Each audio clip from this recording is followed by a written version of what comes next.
Shalom, blessed Philippines. Shalom, Luzon, Visayas, Mindanao. Come on, give the Lord a shout of praise.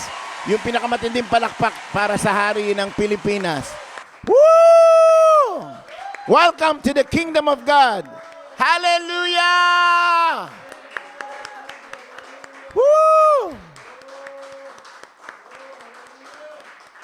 Praise the Lord.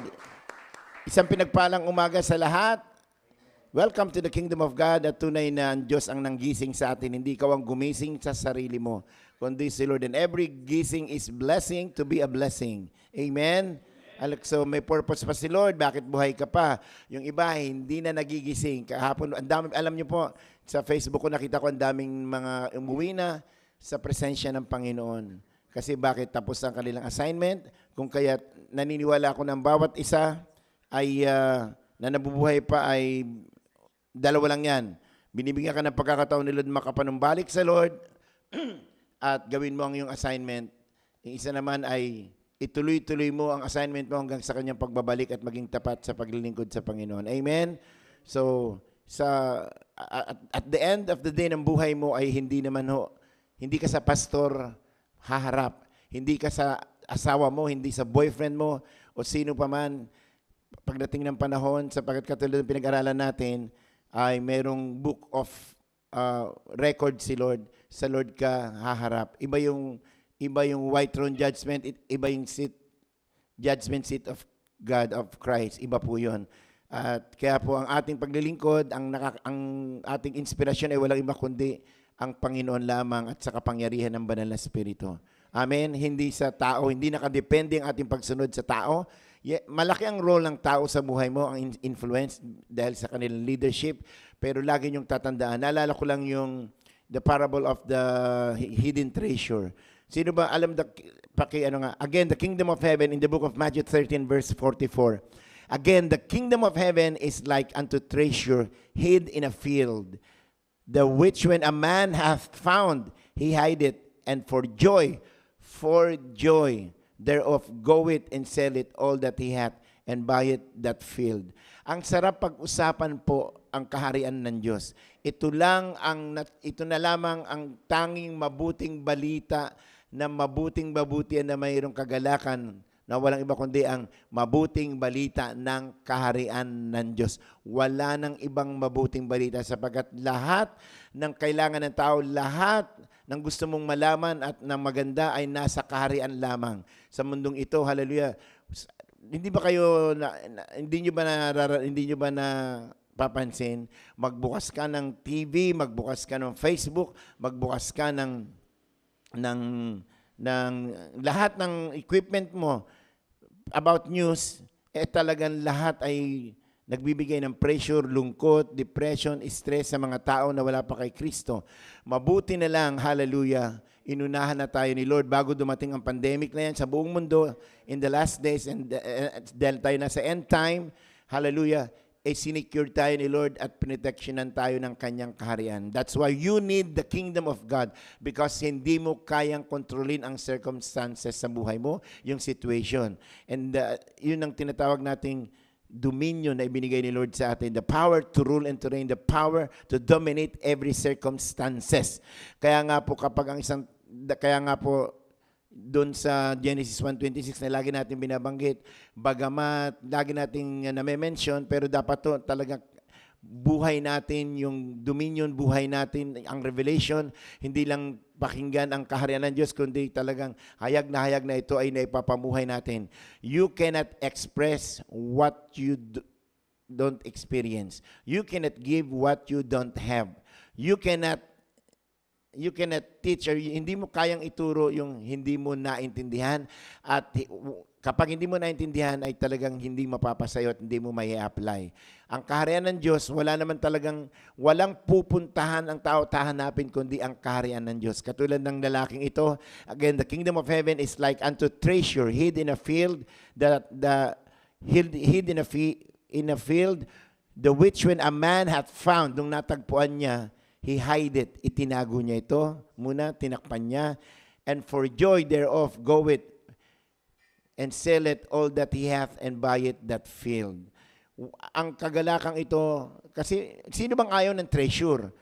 Di ba pag meron ng mga treasure hunter, pag pinag-usapan treasure, kayamanan, pera, business, ang tao masaya, buhay na buhay. Pag pinag-usapan pagkain, blessing, etc., etc., ang mga tao buhay na buhay. Bakit? Siyempre, kayamanan to, pera to, treasure ito, ang napakalaga nito, wealth ito, riches ang pinag-usapan dito.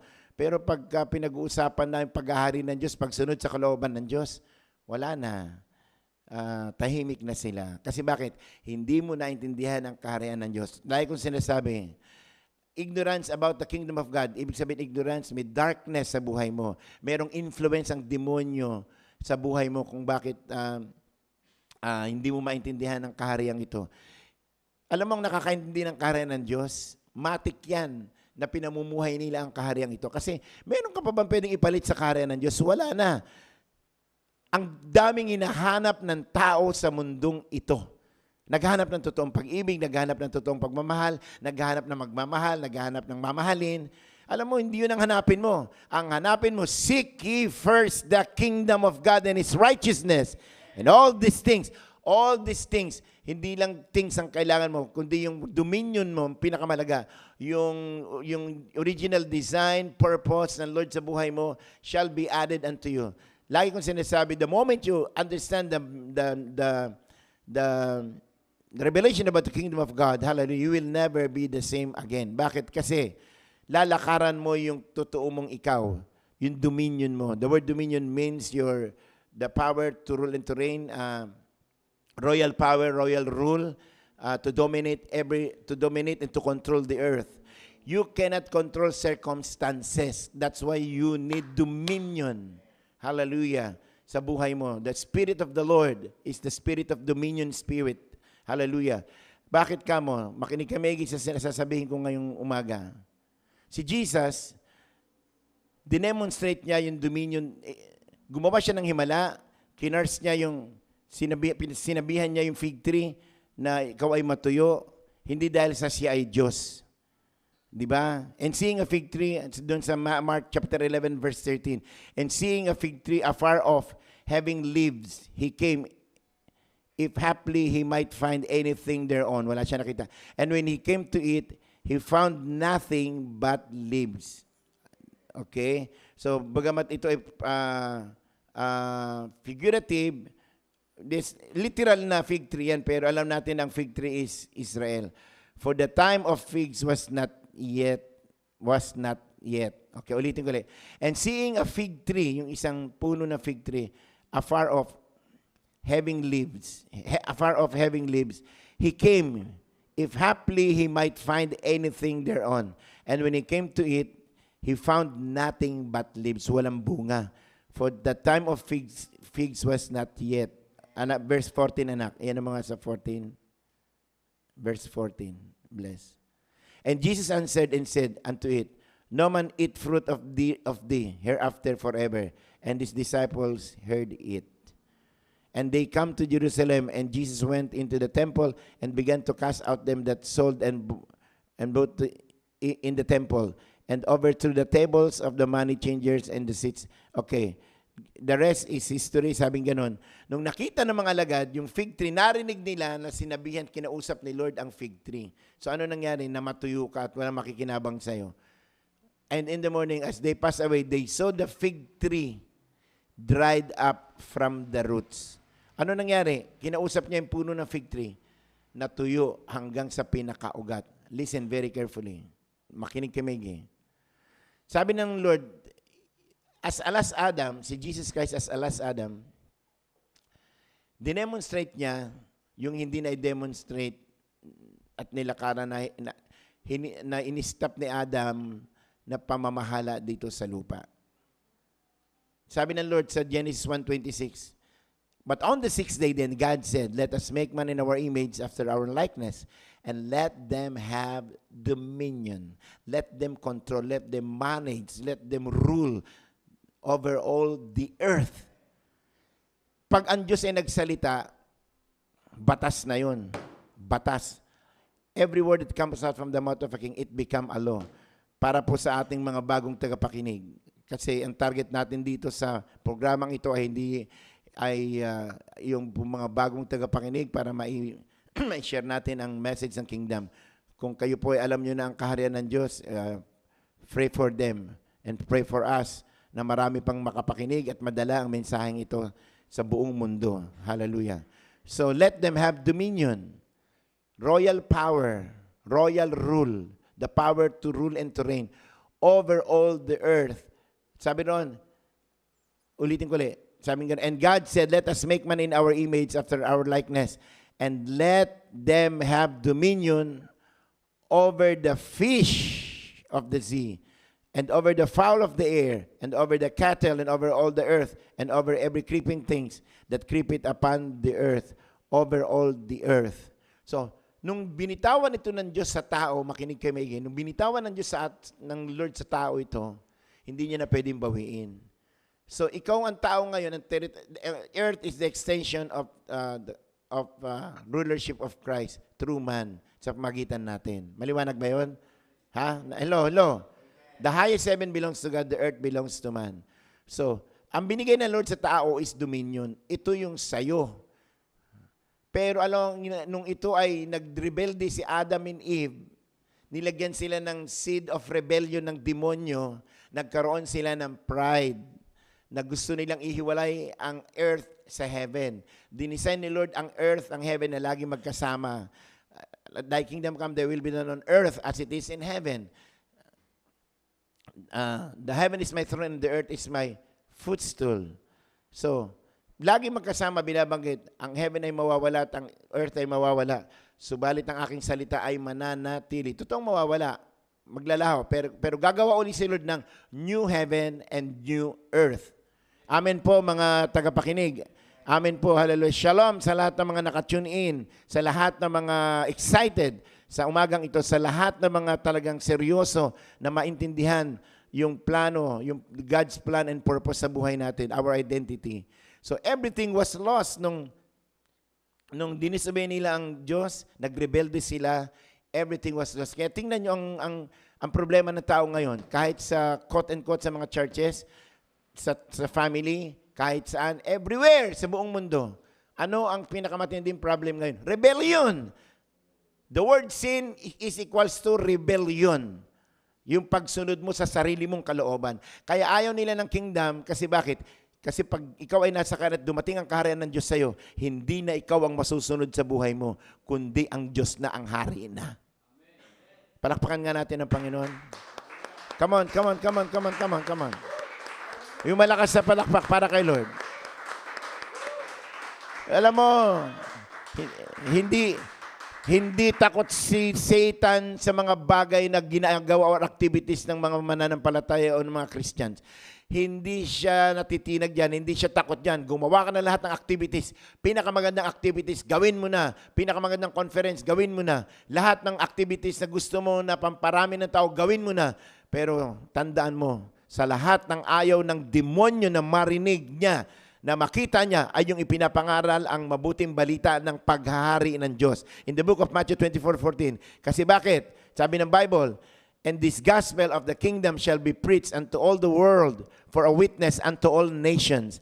And then the end shall come. So hindi pala tsunami, hindi gera, hindi gutom, hindi COVID ang makapagpapa the end of the world.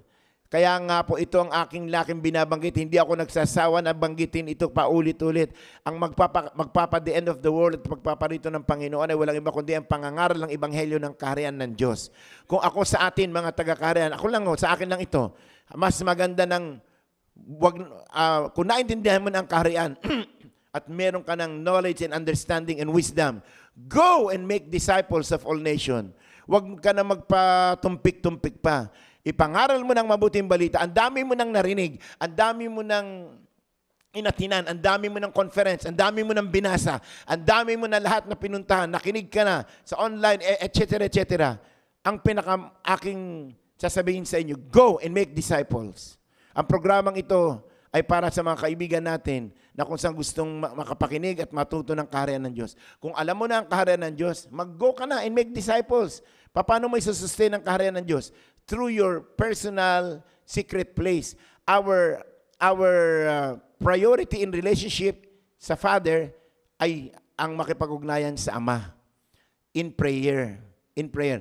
Our relationship is our priority. Our relationship to the Father, Jesus Christ, and the Holy Spirit is our priority. Amen? But in the ministry, after na priority mo ang Father sa iyong relasyon, dahil anak ka, our priority in the ministry na dapat gawin is your assignment to go and preach the gospel of the kingdom of God. Hallelujah. Sayang, kawawa mga tao, sayang ang oras, sayang ang panahon. Tumatanda ka. Alam niyo kung bibilangin pala natin ang panahon ngayon, papasok na tayo sa 7 days. Kumbaga, 1st, 2nd, 3rd, 4th, 5th day, 6th day. But on the 7th day, God rested. Tayo ay nasa 7,000 taon na ayon sa chronological na sequence ng Bible. At talaga pong hindi lang tayo nasa end time, kundi kumbaga sa basketball may 4th quarter, 2nd quarter, 3rd quarter, 4th quarter, at mayroong last 2 minutes. Yun yung end time. That's why the message of God in these last days and this end time is the gospel of the kingdom. Hallelujah.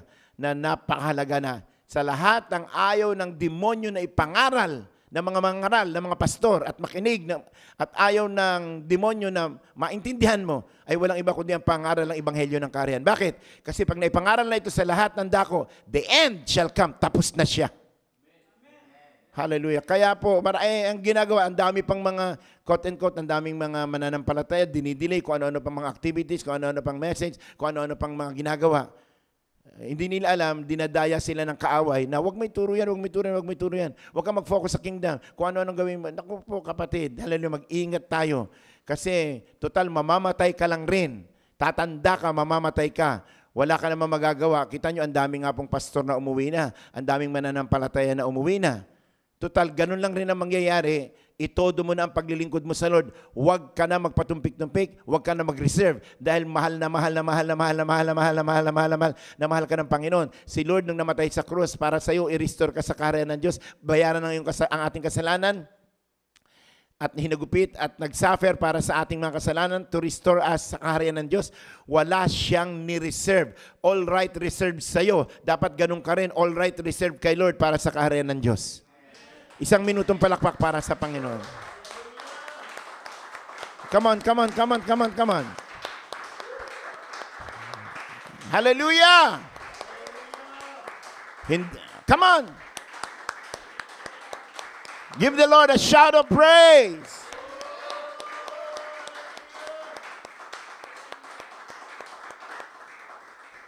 Nasa ministry tayo dahil ang motivation natin hindi pera, hindi kapangyarihan, hindi kayamanan, hindi makilala.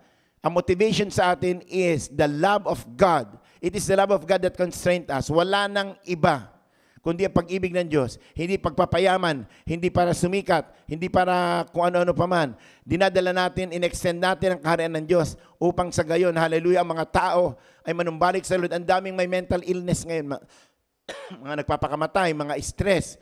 Hanap sila sa totoong gamot. Sa COVID lang, hanap ng solusyon sa COVID. Walang ibang solusyon kundi ang kaharian ng Diyos. The ultimate solution sa problema ng tao, sa problema ng bansa, sa problema ng mag-asawa, sa problema sa love life, sa problema sa pananalapi, sa ekonomiya, sa lahat ng problema, the ultimate solution at sagot ay walang iba kundi the kingdom of God and His righteousness. The lordship and the kingship and the rulership of our Jesus Christ sa buhay mo that occupied your life. Amen. Malakas na palakpak para kay Lord. Come on. Hallelujah. Glory, glory, glory, glory, glory. Dapat maintindihan ito ng mga mananampalataya. Yung pagkain, yung ginagawa natin, yung mga ikinasal ka, may pag-asawa, yung mga damit na yan, lagi niyong tandaan, hindi yan ang priority mo. Ito matigas na pananalita. Wrong priority is idolatry. Bakit? Kung sinong inuuna mo sa buhay mo, yun ang Diyos mo. Wrong priority is idolatry. Sabi ng Panginoon, yan ang mga hinahanap ng mga pagano na walang Diyos, mga sumasamba sa Diyos-Diyosan. Magising tayo mga kapatid. Kawawa ang bansa, kawawa ang kamag-anak mo, kawawa ang kapitbahay mo, kawawa ang napakaraming mga reliyon, napakakawawa. Bakit? Kasi kung alam mo ang truth about the kingdom of God, kung nasaan ka man, ibala mo na ang buhay mo. Hallelujah. Ibala mo na. Isa lang ang buhay. Ibala mo. Pag binala mo ang buhay mo, dadami ang buhay mo. Lalago ang buhay mo. Di ba sabi ng Panginoon, ang sino magbigay ng kanyang buhay ay magkakaroon nito. Subalit ang sino mang ipagkakait ng kanyang buhay siyang mawawalan. Sa pagsunod sa Panginoon, dapat maintindihan natin ang kingdom discipleship. Dapat maintindihan natin the culture and the system. Kaya meron tayong every Tuesday dito, noon pa po ito. Kailan pa ba natin ginawa ito? Kaya po ang nakakatuwa ang Lord, talagang nakakatuwa ang Lord sa pinagagawa ni Lord. Lumalago ang mga mananampalataya, nakakaranas sila ng kakaibang karanasan sa kanilang paglilingkod. Yung apoy hindi mamatay-matay. Walang fire extinguisher na kayang pumatay sa mga nakahanap sa treasure na ito. Kapag natanggap mo na, the kingdom of heaven is like unto a hidden treasure na nakita ng tao. Ayun ang hanapin mo. Huwag mong hanapin at halughugin yung hindi sa'yo. Hanap ka ng mga doktrina, pang debate, pang back up mo sa iyong doktrina. Kapatid, the theology that Jesus brings on earth is not a doctrinal theology, but a relational theology. Ang dami mong doktrina, pero ang dami naman broken relationship. It's not about the doctrinal theology, but relational theology. Kaya sa prayer, nagturo siya, Our Father who art in heaven, hallowed be your name. Thy kingdom come, thy will be done on earth as it is in heaven. Kaya give us this our daily bread and forgive us our trespasses. As we forgive, relationship sa Diyos. As we forgive those who trespass against us, relationship. And lead us not into temptation, but deliver us from evil. Amen. Pagdating nun sa verse 14 and 15, kung hindi nyo patatawarin ang iyong nagkasala sa iyo, hindi ka nga rin patatawarin ng Ama na sa langit. Relationship. Lagi kong binabanggit because Father's love ay para sa lahat. Tingnan nyo yung prodigal son. Yung prodigal son, anong ginawa ng prodigal son? Lumayas. Hiningi yung kanyang yaman nung siya ay nasa hustong taong gulang na. So ibinigay ng Ama because the Father is sustainer and source. At higit sa lahat, love is sharing and giving. So, shinare na yung kanyang kayamanan, shinare niya yung kanyang inheritance, at binigay niya ang kanyang inheritance. Pero, alam ng Ama na isang araw babalik siya. Anong ginawa ng anak? Nilistay ng palugi. At isang araw, biro mo, bakit? Ganyan ang mga tao na humihiwalay sa Diyos. Ganyan ang mga tao na nagdideclare ng independence sa kanilang mga buhay. Na walang pinagsasubmitan. Kapag wala kang pinagsasubmitan, ang tawag sa'yo is orphan. Ang tawag sa'yo ay fatherless. Bakit? Sino magko-cover sa'yo? Sino ang magko-correct sa'yo? Sino ang magme-mentor sa'yo? Kaya nga napakalaga ng Kingdom Discipleship Care Group. Dapat merong nagkikare sa'yo. Dapat merong nananalangin sa'yo. Merong kang pinupuntahan. Merong kang sinasabihan at may nagpipray ng problema mo. Kailangan mo yan. Dapat merong nagbibigay ng buhay sa'yo. Palakpakan nga natin ang Panginoon. Maghanap ka ng tao. Come on. Maghanap ka ng tao na kaya niyang ibigay ang buhay niya sa'yo. That is discipleship. Yan ang gusto ni Lord. Hindi yung kaya kanyang hut-hutan. Yung binibigay ang kanyang buhay. Discipleship ay pagagandahin mo ang buhay ng ibang tao. That is discipleship. Hindi yung ang dami mong gusto matutunan. No. Kapatid, ang daming libro, ang daming YouTube, ang dami mong pwedeng matutunan. Andito ang Bible. Sapat na ang Biblia. Bulay-bulay. Kung ikaw ay ambassador ni Christ, dapat alam mo ang iyong konstitusyon. The Bible is not a religious book. The Bible is a kingdom book. Ito yung ating konstitusyon. Dapat ang mga ambassador, kung ikaw ay ambassador ng Pilipinas, alam mo ang konstitusyon mo. Alam mo yung privilege mo, yung karapatan mo. Alam mo yung rights mo and privileges. Kasi ikaw ay citizens of the Republic of the Philippines. Pero kung ikaw ay citizens of the Republic of the Philippines, pero hindi mo alam ang konstitusyon, Sabi po ng madalas nating maririnig. Ano yung madalas nating naririnig? Ignorance of the law, excuse it no one. So hindi mo pwedeng gamitin.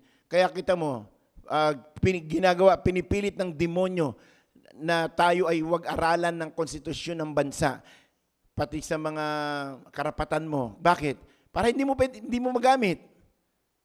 Kasi pag naintindihan mo ang konstitusyon mo, yung karapatan mo, yung mga privileges mo, yung rights mo, meron kang power to rule. May kapangyarihan ka para mabuhay.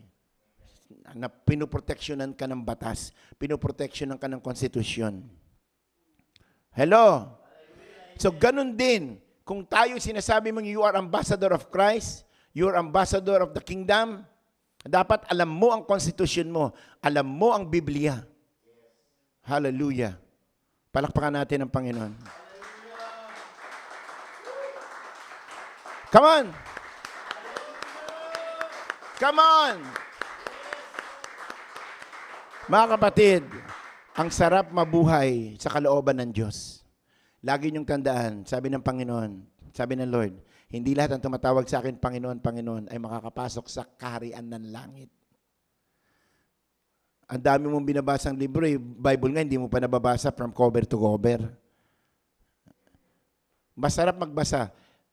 Yes, basahin natin yung mga nakaka-inspired na mga libro ng mga kapatid natin na nilikha, na ginawa. Pero huwag mong kaligtaan ang source ng lahat. Ang salita ng Diyos, ang Biblia.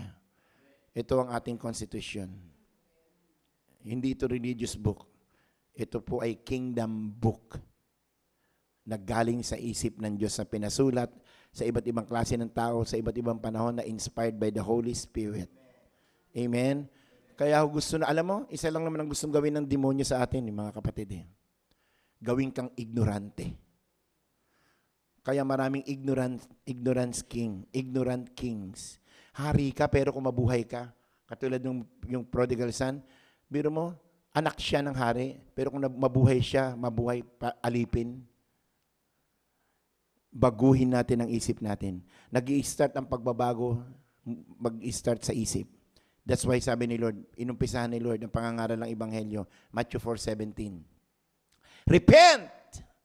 Ang repent ay hindi ito pang judgmental. Ito ay isang pagmamahal. Ito ay isang pagpapaalala. Ito ay isang pananalita na ayaw kang mapahamak. Parang ganito ang katapat niya. Huwag kapatid, huwag kang tumuloy dyan, mapapahamak ka. Huwag kang tatawid, mapapahamak ka. Ganun ang ibig sabihin nun. So pakinggan nyo yung mga nagsasalita sa inyo. Pakinggan nyo ang Holy Spirit. Pakinggan natin ang salita ng Diyos. Pakinggan natin ang mga taong ginagamit ng Panginoon. And that is the word, repent. Tingnan mo. So ano nangyari? And believe the good news of the kingdom. Pakiano mga uli yung kahit na, hindi ako nagsasawa, kahit ilang verse lang ito, pero hindi ako nagsasawa na lagi binabanggit ito. Matthew 4:17. First proclamation ni Jesus Christ ng kanyang pangangaral. Kaya po kung ikaw ay papasok sa ministry, makinig kayo mga kapatid. Hallelujah. Kung kayo ay papasok sa ministry, pero hindi mo mensahe ang karya ng Diyos, wala kang mensaheng dala. Tingnan mo si Eddie Soriano. Sa totoo lang, talaga nalungkot din ako nung nawala siya. Ganun pala, no? Ganun din pala, gusto ko maging honest. Nakikinig din ako sa kanya. Tinitingnan ko kung ano yung mga bagay na pwede kong pulutin na, alam mo yun. Kasi bakit? Though, alam natin, hindi natin siya kapananampalataya, pero kinilala siya ng Pilipinas. Inawardan siya at ginagaya yung kanyang style. Kasi bakit? Naka-inspired na mga tao. Pero alam natin yung truth. Kahit kailan hindi naman siya nangaral ng kingdom. Wala akong narinig sa kanya na about the gospel of the kingdom. Di ba? Na pinangaral ni Jesus. Alam na natin lahat yan. Si Jesus, nung unang pasok niya sa ministry, after na siya nabaptize at ang Holy Spirit ay sumakanya, nagsalita ang Father, "This is my beloved Son, in whom I am well pleased. Hear ye Him." Why? Kasi siya yung carrier ng mensahe ng gospel. May dala-dala siyang gospel. And that is the gospel of the kingdom.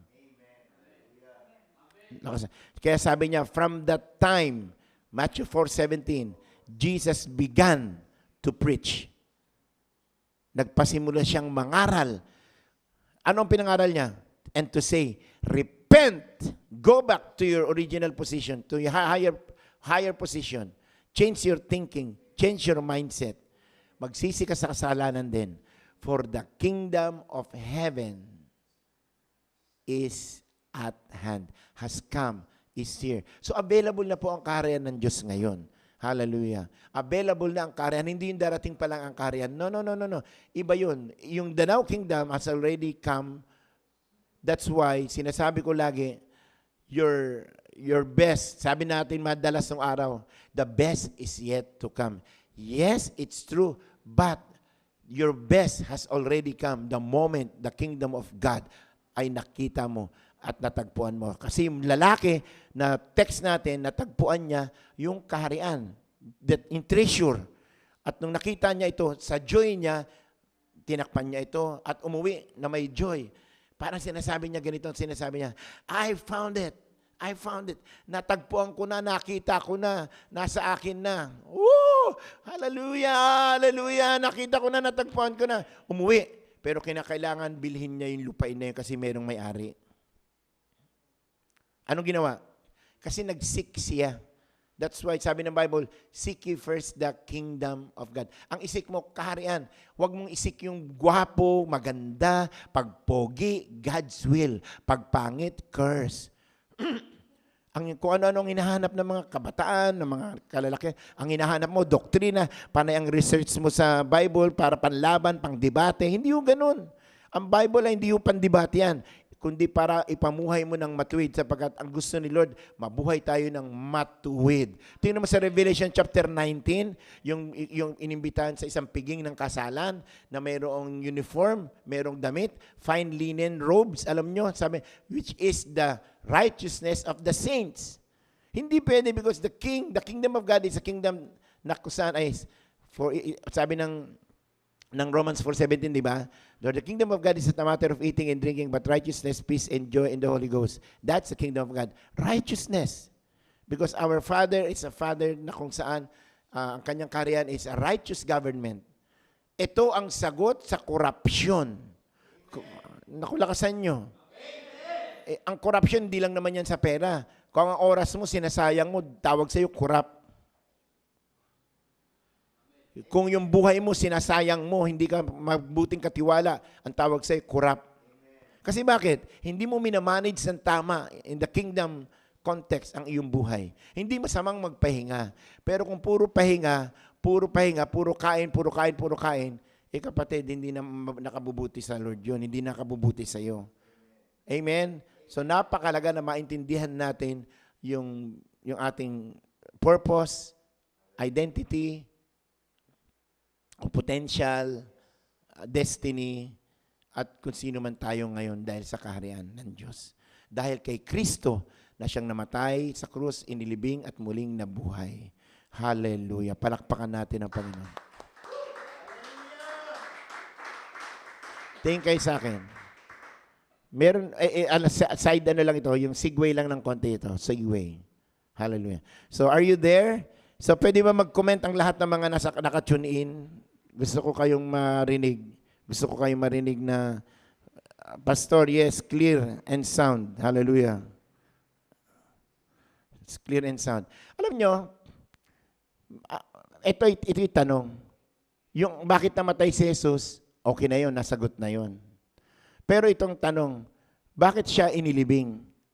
Ang sagot nila, kasi patay. Hello? May kapilosopuhan din ng iba. Siyempre, namatay kaya ililibing. Listen, bakit kinakailangan siyang ilibing? Alam nyo, maraming witness ng kanyang pagkalibing at maraming witness ng kanyang pagkabuhay.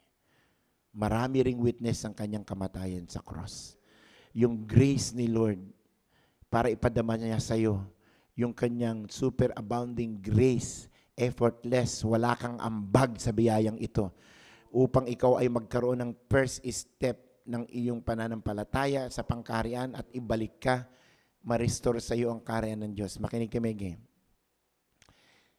Yung kamatayan niya at pagkaliwing, kasi pag binasa niyo ang Biblia, gustong itwist ng demonyo na siya ay hindi nabuhay na magmuli, siya ay patay, siya ay ninakaw ang kanyang bangkay. Alam mo, ang demonyo sinungaling eh. Kaya nga pati si Philip, hindi ako maniniwala hanggat hindi ko nakikita na siya ay buhay. Lahat, hindi, Philip, si Lord buhay. Nagsegue lang ako. Buhay si Lord. Hindi ako naniniwala. Sa totoo lang, nagtatampo yun. Maraming ganyan eh. Maraming ganyan. Alam mo, nakakatuwa si Lord. Nag-manifest siya sa aming mga buhay. Nag-manifest siya nung nag-pray kami. Nag-manifest siya, tinugon niya. Ikaw, ang dami mong prayer, hindi tinutugon. Kaya nagtatampo ka kay Lord. Hanggang sa nanghihina ka. Maraming ganyan. Dahil mahal siya ni Lord, isa siya mga alagad. Tumagos si Lord. Tumagos sa pintuan. Philip, idaiti mo ang iyong kamay sa butas ng aking kamay. So, ginanon niya nga. Pumasok siya. Bakit kinakailangan gawin niya yun? At sa Revelation, bababa siya na makikita siya ng mga tumudla, tumusok sa kanya. Kasi makinig kami upang walang maidahilan ang sino mang tao na ito ang Kristo na nagtatago sa laman as Jesus, na siyang namatay sa krus, inilibing at muling nabuhay, na nangaral ng ebanghelyo ng kaharian at nagtestify. Siya yung faithful witness ng kaharian ng Diyos para wala kang pwedeng idahilan. Palakpakan natin ang Panginoon. Come on. O alam na natin lahat yan. Napakalaga. Come on. I will sing of the mercies of the Lord. Ano muna tayo? Hallelujah. Purihin natin ang Diyos sa awit na ito. I will sing of the mercies of the Lord. Woo!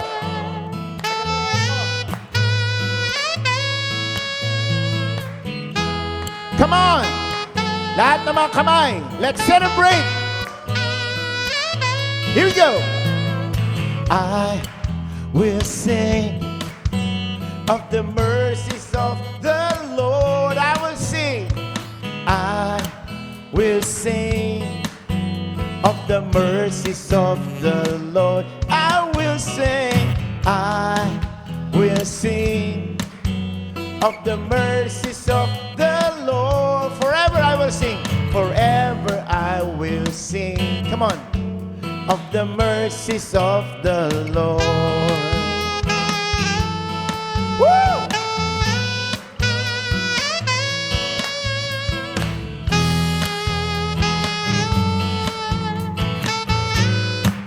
Say it again. Everybody sing. I will sing of the mercies of the Lord. I will sing of the mercies. I will sing of the mercies of the Lord. I will sing. I will sing of the mercies of the Lord. Forever, forever I will sing of the mercies of the Lord. With my mouth will I make known your faithfulness. Yes! With my mouth will I make known your goodness, your goodness. With my mouth will I make known your kingdom reigns. Your kingdom is throughout all generation. I will sing. I will sing. Come on. Of the mercies of the Lord.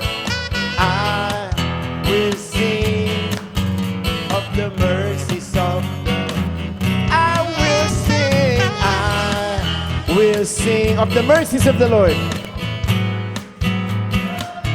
Forever I will sing. Forever I will sing of the mercies of the Lord. With my mouth, sigaw natin. With my mouth will I make known your faithfulness. With my mouth will I make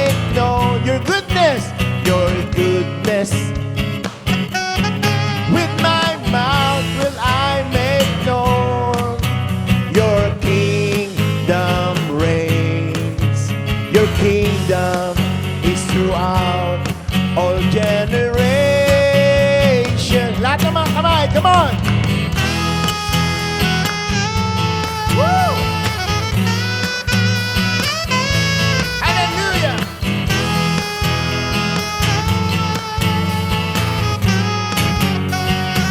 Woo!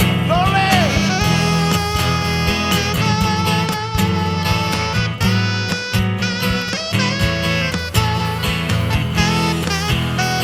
Come on, CJ! Sa chorus!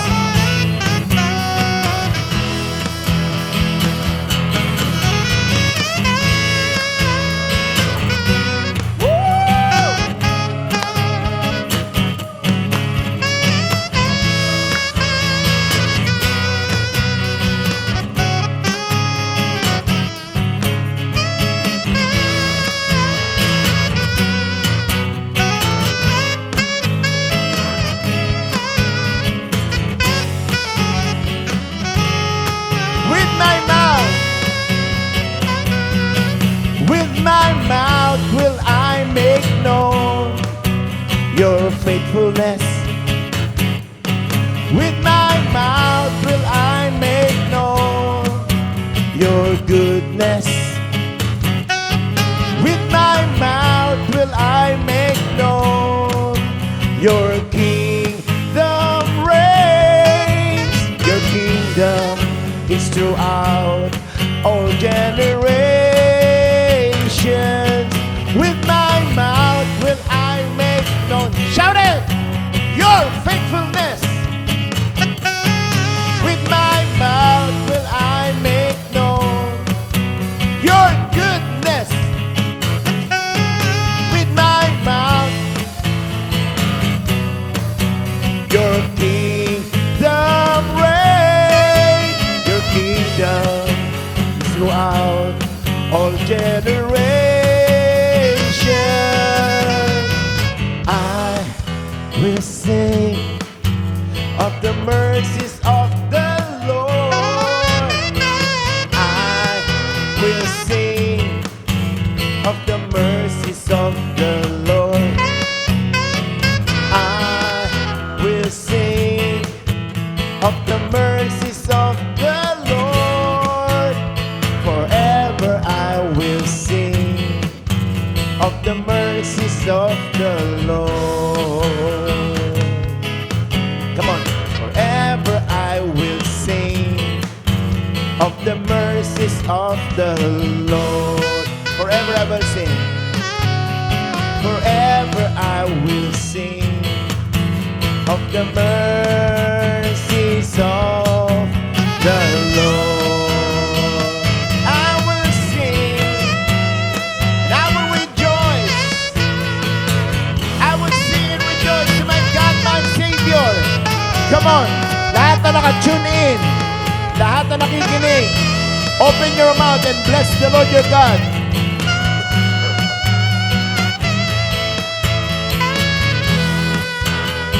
Go, go, go, go, go.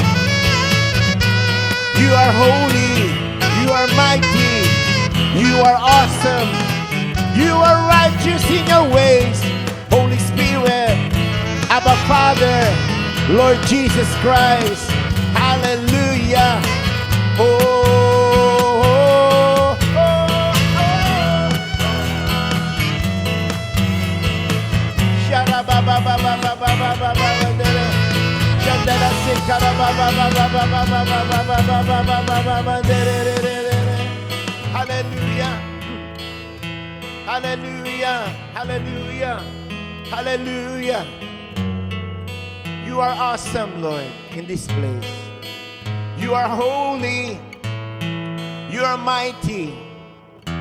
Glory, glory, glory to your name, O God. Come on, lahat na naka-tune in. Sing a new song unto the Lord. A song of thanksgiving, a song of praise, a song of deliverance, a song na kung saan ginawa ni Lord sa ating mga buhay sa araw na ito. Thank you, Abba.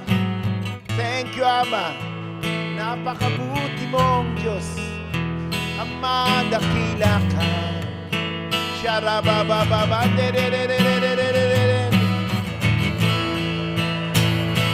Thank you for your presence, your awesome presence. Oh, hallelujah. Hallelujah. Sharabasi karabande. Glory, glory, glory, glory, glory, glory.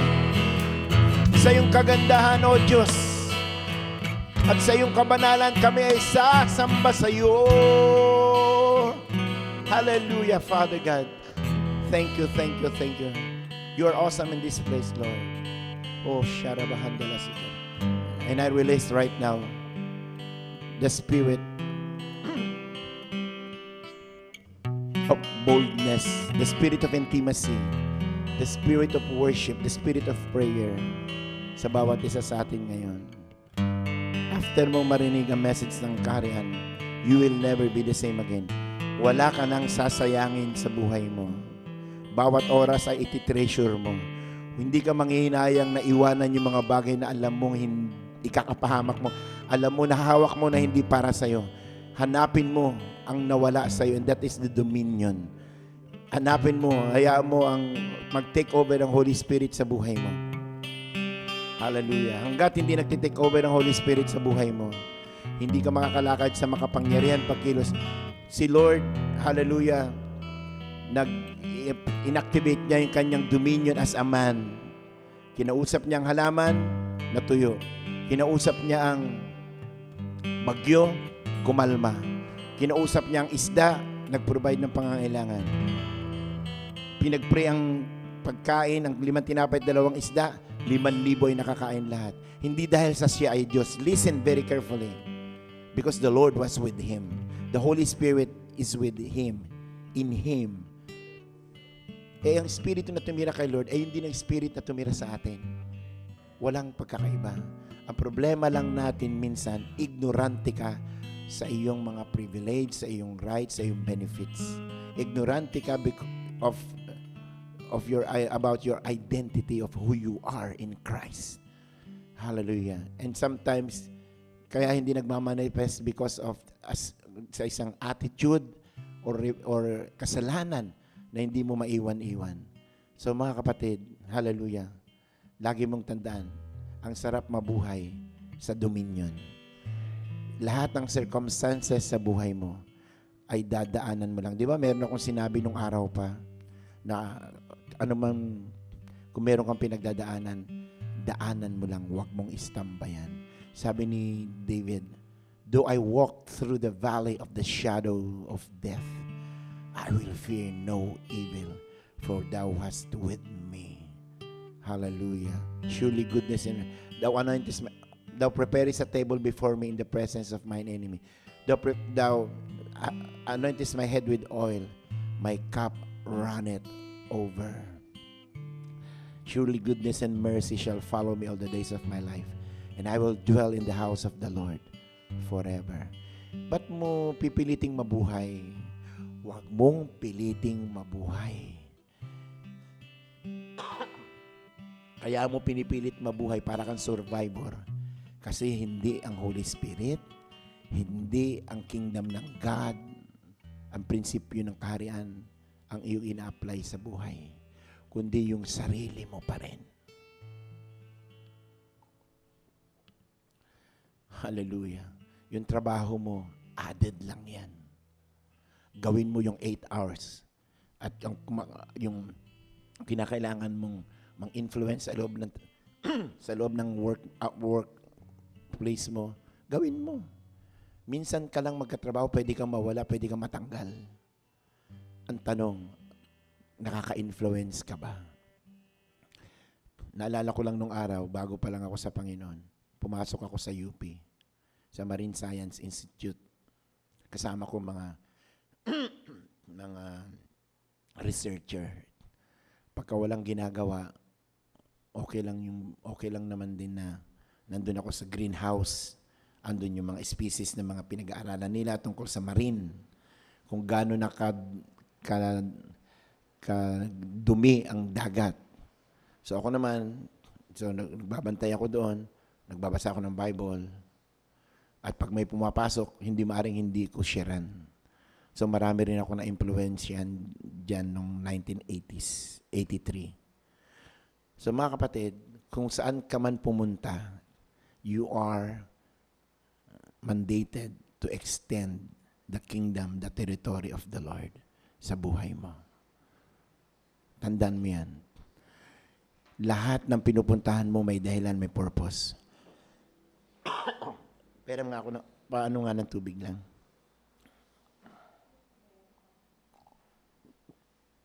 Huwag mong sayangin. Napaka-precious ng hininga mo. Bawat hininga sa umaga ay napakahalaga. Andun ang pagpupuri at panalangin. Sabi ng Bible, let everything that has breath praise the Lord. Huwag mo nang piliting mabuhay, hindi ka survivor. Pag may Holy Spirit ka, yun ang totoong may buhay. Maaring may buhay ka, nag-exist ka, doon sa mga ngayon lang nakatune in, pero wala kang buhay, walang kabuhay-buhay ang buhay mo. Minsan kahit, sige, Kristiyano ka na, sige, sa'yo na yung lahat ng doktrina at alam mo sa Biblia, pero ang buhay mo, walang kabuhay-buhay. Nabubuhay ka sa lungkot, sa kawalan ng pag-asa, takot, ikaw pa rin ang tawag sa'yo ay fatherless or orphans.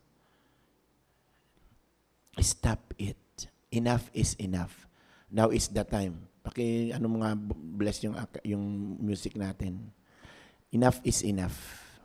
Now is the time for you to rise up and walk in complete victory sa buhay mo. Forget the past. God will do a new thing. Kunin mo ang kaharian ng Diyos. Wala kang tatakbuhan, kapatid. Makinig kayo, Mege. Kaya ka nga iboborn again to see and enter the kingdom of God. Hindi lang kasi ito ipinangaral kasi ang pagkaunawa natin sa born again, salvation, puro salvation tayo, napakalaga niyan. But our salvation rests sa faith natin kay Jesus Christ. But ibang karanasan ang born again. Born again, the purpose of born again is to see, to understand the kingdom of God and to enter the kingdom of God, to experience heaven on earth. Hallelujah. So, ang tanong, naranasan mo na ba ang langit dito sa lupa? Yun lang shalom. The word shalom means heaven on earth. The word shalom means you are complete. The word shalom means peace. The word shalom means nothing is broken. So sa mundong ito maraming brokenness. So pagkatapos ng live na ito, pagkatapos po ng live na ito ngayong umaga, mag-set ka lang ng ilang minuto na kausapin mo si Lord. Katulad ng aking tinuro kahapon po Sabado, nasa Bulacan kami kila Pastor Jojo. Grabe ang ginawa ng Lord doon. Grabe ang manifested presence ni Lord sa aming mga pagtuturo, sa mga revelation about kingdom worship. Matindi po talaga. Bibitawan ko yung isa ha. Baunin nyo to. Baunin nyo to. Kingdom worship is worshiping the Father in spirit and in truth. Listen. Because God is a spirit and man is a spirit being. Na mayroong man is a spirit being na mayroong soul and mayroong body. Kaya ka tinawag na living soul kasi ang attachment, ang ititira ka dito sa earth. But you are a spirit being. Humus, integration ng dirt at ng spirit, soul, and body. Makinig kayo, Mege. Kaya tinawag tayong living soul nung hiningahan ng Diyos. Pero naghinga ang Diyos, nung dineclare ni Lord, let us make man in our image and our likeness. God is a spirit being. God is a spirit. So therefore, man is a spirit. Hindi sinabing God is a soul. Soulless. Hindi. God is a spirit. So nung dinisign ka ni Lord, dinisign ka na spirit to communicate to spiritual things. And makapasok ka sa mga spiritual realm. Ito ang baunin nyo ngayong umaga. Ituturo ko ito sa Webes. Makinig. The moment you enter in the realm of the spiritual realm, in worshiping the Father, you are entering into eternity. Because God is eternal God. Naintindihan nyo? Hindi lahat nakakaranas niyan kasi nililimitahan nila ang revelation ng Lord sa pagsamba in spirit and in truth. Hallelujah. So, I love you in the name of the Lord. And I decree and I declare sa araw na ito, ay ma-enjoy ninyo ang araw ng linggo. Buong maghapon kasama ang asawa at mga anak, kasama ang buong pamilya, kasama ang mga mahal sa buhay at mga kapatid. Hallelujah. So, my search for me, para sa akin, my search is over. How about you? Hanggang ngayon ba naghahanap ka pa rin? Hindi lang tayo dapat nangahawak sa pangako. Dapat pinamumuhay mo na ang pangako. Iba yung hanggang ngayon, yung nasa umaasa ka pa rin sa pangako. That's good, no problem. Pero iba yung nabubuhay ka na sa pangako. Amen? Hallelujah. So God bless you. Ang mayang pag-ibig ng Diyos, let the love of God rule and reign in your heart. And let the superabounding of grace of our Lord Jesus Christ ay sumain nyo. At higit sa lahat, the communion of the Holy Spirit or pakikibisa ng Santo Espiritu ay sumaating lahat ngayon at magpakailanman. Lagi din yung tatandaan, pag best friend mo ang Holy Spirit, siya ay magmamanifest sa buhay mo. To God be the glory, for thine is the kingdom and the power and the glory forever and ever. Go and make disciples of all nations. God bless you. Kung napagpala kayo, i-share nyo to sa iba. Every Sunday, every Thursday, Abba Father. At wag tayong magsawang gumawa ng mabuti. Wag tayong magsawang magtanim sa mga ginagamit ni Lord, sa mga pastor, sa mga missionary, sa alam nyong mga susang kayo ay kumakain at lumalakas. Wag kayong magsawang magtanim at mag-bless sa gawain ng Panginoon. Hallelujah. Kingdom blessing and favor po sa lahat. Maraming salamat. Once again, ito pong inyong kapatid, Pastor Luis Boy Baldomaro, na nagsasabing, laging makinig sa tinig ng Panginoon. My sheep hear my voice, I know them and they follow me. Ugaliing makinig sa tinig ng kaharian. Amen? Palakpakan natin ang Panginoon. Kasama natin ang Diyos! Woo! Hallelujah!